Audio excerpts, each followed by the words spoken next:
Welcome everyone back to the Coalition for Marriage YouTube channel. Privileged to have you joining us today. Very special guest today. Dr. Mark Pickering is Chief Exec of the Christian Medical Fellowship. And before I welcome Mark, let me just remind you that we are the UK's leading pro-marriage organisation, representing tens of thousands of individuals and groups from all faiths and none. And although Mark is from the Christian Medical Fellowship, we've got people who have no faith at all and people from all other faiths who support this thing, one man, one woman marriage. And that's not to say other things don't take place in society. You've just got to look around you. Of course they do. But we think one man, one woman marriage is special. It's unique. All the secular evidence seems to say it brings a contribution that nothing else brings, way beyond anything that anything else brings in terms of its value to society, to individuals, especially to children. And so we think that needs to be championed and promoted because it makes a difference in people's lives. Now, we're going to be talking about some of the difference that makes in people's lives as we go through the conversation with Mark. But first, let's say hello to Mark. Mark, would you please say hi to our listeners and our viewers? Hi, Tony. Great to be with you today. So, I'm Mark Pickering. I'm the Chief Exec of the Christian Medical Fellowship. I'm a GP by training. We'll hear more about that shortly. The CMF is an organisation of 4,800 doctors, nurses, midwives and students, and so we exist to unite and equip Christian doctors and nurses to live and speak for Jesus. And we love partnering with some of our various partner organizations such as C4M, because there is so many areas where a Christian viewpoint in healthcare, I think, can really benefit society as well as the individuals that we impact. And so it's great to be here with you today. Great. Now, Mark, I know as well as your busy day job with CMF, and what a great job that is, and more power to your elbow there. So many complex issues you get to deal with. But as well as that, you do lots of other things too, including some prison work. And I want to touch on that prison work in the context of a book I've read, which I've been looking for somebody to talk to about, and you're the ideal person. Life at the Bottom by Theodore Dalrymple. His name, Anthony Daniels, is his real name. That's his pen name, Theodore Dalrymple. But he's written a book. He was a prison psychiatrist, and in his experience, he says that the people he speaks to, a massive group of society, which he says are at the bottom in terms of poverty, in terms of their lifestyles, what they experience, the difficulties they go through, etc., etc. This massive underclass of people. And from his point of view, marriage seems to be a key factor. The fact that they don't marry, that marriage is declining. We know marriage is declining nationally, but when you look at the stats, it's declining much more among those who are at the lower socio-economic end of the spectrum. And in fact, it's increasing for those who are higher up the spectrum. So there's a massive imbalance here. And there are significant consequences to that among those class of people, which we'll have a look at in a few moments' time. But first of all, perhaps you could begin, Mark, by telling us a little bit about your prison work, how you got into it, what it involves, etc. Thanks, Tony. So, I was just a normal GP in Yorkshire. And one day our practice said, we've got a contract in a medium secure forensic psychiatric unit. Does anybody want to go and be a GP there twice a week? And I thought, that sounds interesting. And the secure psychiatric service is similar to prison in many ways. So this is when you hear about in the news when someone is arrested on charge for something and then detained under the Mental Health Act and taken to a hospital for treatment. So these are often people who've been they've often got schizophrenia or sometimes personality disorder or maybe a learning disability. They may have committed a crime, and then they're detained under the Mental Health Act, and instead of being put into prison, they're taken to a mental health hospital where they're treated for that particular condition. And patients do sometimes go between prisons and the secure psychiatric units, and they've got some really significant overlap. So I did that for a while, and then I saw another job related in a prison in South Yorkshire, got into that as well, and I've done that really on and off for about 13 years, I think. So I really love doing that. I guess you could say I was born to be in an institution. And I think from day one, seeing that here is a group of people that doesn't tend to be known about, Not many doctors or healthcare providers tend to know about it, and there are so many barriers to giving good care to them. As a Christian, that really spoke to me, and I thought, here is something where I can make a difference. Of course, you can always make a difference in healthcare, but here's a particular population to be interested in. So I've done that throughout those last 13 years or so. And these days I do about a day a week. It's mostly in being a GP in secure psychiatric units, and I do some prison sessions as well. I used to be majoring in prisons as well, and I think the stories that you hear from Theodore Dalrymple's books, they're exactly the kind of things that you see in prisons day in, day out. And I've got a number of Christian colleagues in healthcare who've similarly gone into this and really stuck at it, because this is where you can really make a great difference to people who very often end up at the bottom of society for various reasons. So, I mean, his experience was that most of the people he dealt with, they didn't marry. They had multiple partners, multiple children with multiple partners. The idea of commitment just didn't exist. It wasn't a thing at all. And you know, there was none of the security, none of the comfort, none of the support, none of the protection, none of the emotional stability that marriage brings to human beings. It simply wasn't on their radar at all. Is it something that you discover? Totally. And for people who have not had experience of working behind the bars in prisons or secure psychiatric units, it's often a real eye-opener to realize that, because if you just see what's on the news, the high profile convictions of really serious criminals, then it's easy to think, oh, we just lock them up, throw away the key, they're evil people. And there are some who you think, goodness, I'm so glad that they're behind bars. But then when you get into being there, the vast mass of people are really just very sad people who've taken a wrong turn in life, often had a very bad start in life. And when you hear some of their stories, they've grown up with family breakdown, crime in the family, unemployment, drugs, mental health, various other things, terrible role models often. And then they've gone on to perpetuate that, because that's what humans do. We tend to, live in the way that we've been taught or not taught. And so when you hear those stories, I often think, it is not a surprise that so many of these people have ended up doing the things they've done, getting where they've got to, making more mistakes, compounding what's happened to them. And if I had had the bad start in life that they had had, who's to say that I wouldn't have ended up doing similar, in similar things. So I think it's a real eye opener to think, wow, if we sort of row it back a bit, if we're not just thinking, okay, we're not just picking people up from the bottom of the cliff, we're saying who's actually pushing them off at the top, Yeah. downstream or upstream in society, what is making people, turning people out in a way that then makes them act in a way that gets them into prison, harms other people, and harms themselves, and what can we do about that? And so often, family breakdown, poor role models, and a lack of marriage role models is there right at the root of it, and you see the outworking of it right across the board. So yes, it's really taught me the importance of a good, stable family upbringing that can mitigate so many of the challenges of life and the problems that often we see. And the evidence is quite clear in terms of growing up with your married mum and dad, for example. You're much less likely to be involved in the criminal justice system. And when you look at the figures in reverse of those who are incarcerated in prisons, of course, a significant majority come from fatherless backgrounds. And so it seems to be causation, not just correlation, from that point of view. Yeah, absolutely. And so many people in prisons, or who are in and out of prison, or having difficult situations on the outside, they often have what we call personality disorders, either a degree of that or a more full-blown one. And that's not a mental illness in a sense. It's not like depression or schizophrenia where you can treat it with a tablet and then it can be controlled and not affect you very much.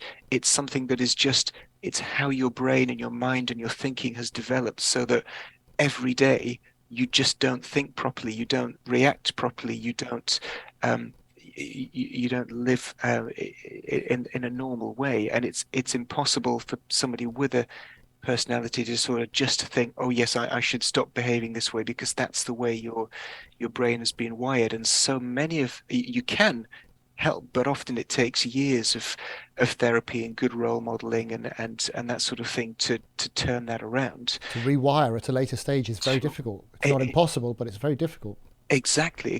And so much of that is set in train by these, you know, Yeah. difficult, challenging situations, Yeah. Yeah. abandonment and violence and crime and Yeah. poor family stability. Because, so Yeah. many of us, if we've had a good family background, you grow up knowing you're loved. When hard things happen, you Mm. know where to go for Mm. support.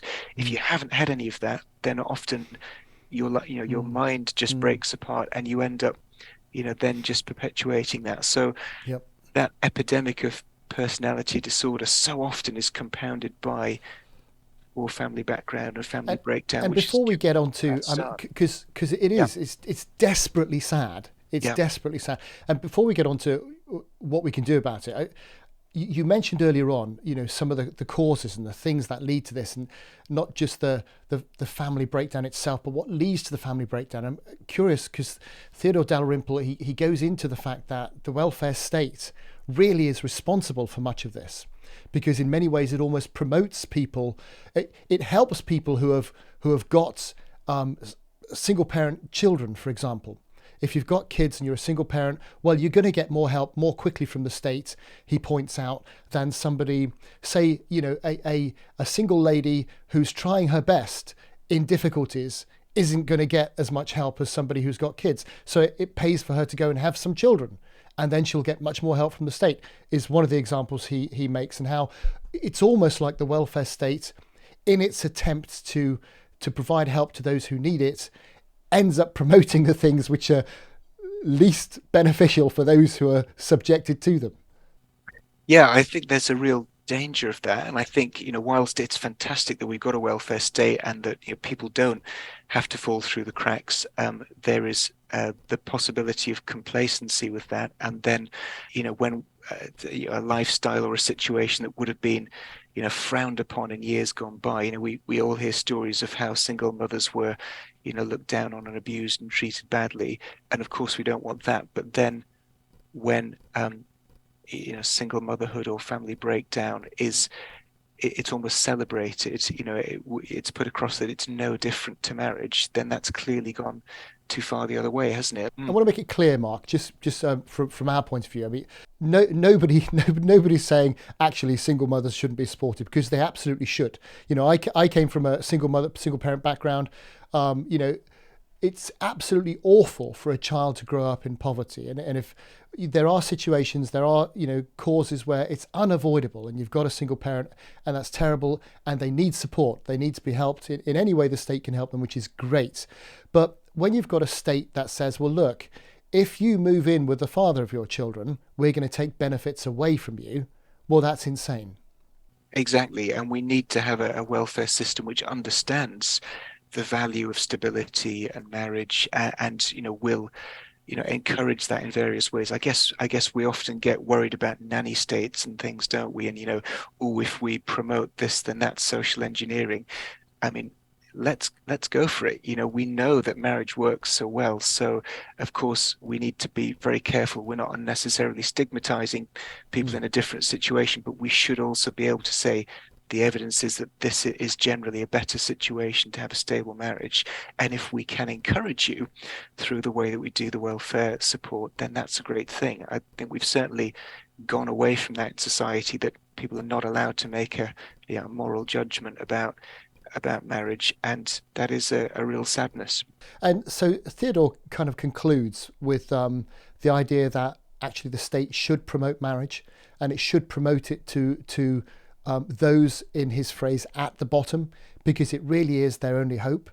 Finding somebody who is your lifelong partner, who you will cleave to, you will both support each other, you can both rely on each other, you go through life together, you face difficulties together.